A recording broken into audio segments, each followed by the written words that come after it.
جميلة قوي يا بنات، والوردة بتاعتها تحفة. اما صحبة الورد اللي فوق دي انا لسه جايباها قبل الوقفة بيوم، جايباها قبل الوقفة بيوم ب100 جنيه. وهنا المش الصغنون بتاعي على قد الحال يا بنات. اكيد طبعا انتوا عندكم ما شاء الله الخير والسعد، ويا ربنا يحسن ما بين ايديكم، وربنا يجعل خير ما بين ايديكم. والمفرش ده يا حبايب قلبي، المفرش ده كنت جايباه ب25 جنيه. اما المخدات الحلوة دي، دي كنت برضو جايباها في رمضان. اما البياضات دي، البياضات دي انا عاملاها بايدي يا بنات، انا عندي مكنه وبخيط. انا عامله البياضات دي بايدي. بصوا لسه فرشاها، يعني ايه، كنت عامله طقم كده جميل جدا في عيد رمضان، جميل جدا تحفه.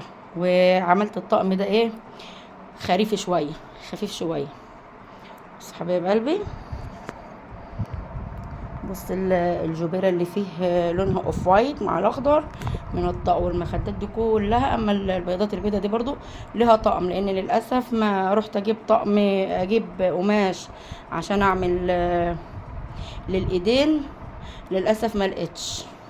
فرحت شغلت بقى ايه البيضات البيضة. عامه البيضات البيضة بتمشي على اي حاجه. وهنا صور عائليه لولادي، احمد وام كارما وياسمين وصغنانه وكوكي، كوكي حبيبه قلب اهي، ياسمين واحمد وكارما. وهنا الكنبه التانية يا بنات، بصوا كنبه. انا عندي الانتريه كنبتين وكرسيين، بس انا مدخله منهم كرسي جوه علشان يوسع لي المكان شويه. اما الترابيزه دي المونتان، انا عاملاها عموله بقالها سنتين معايا، الحمد لله عملتها ونفدت في الرخص. يا رب الشقه تعجبكم، يا رب ذوقي يعجبكم. بصوا حبايبي، بصوا طنز، يعني ايه، بنحاول ننسق على قد ما نقدر.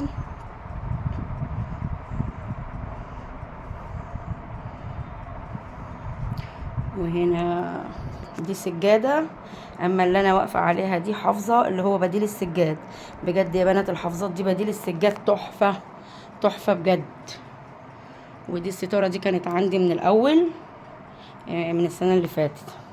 وهنا قولوا كل سنة وانتم طيبين، وربنا يصلح حالكم يا رب، والسنة الجاية تكونوا في احسن حال واروق بال. واشوفكم على خير حبايب قلبي، مع الف سلامة.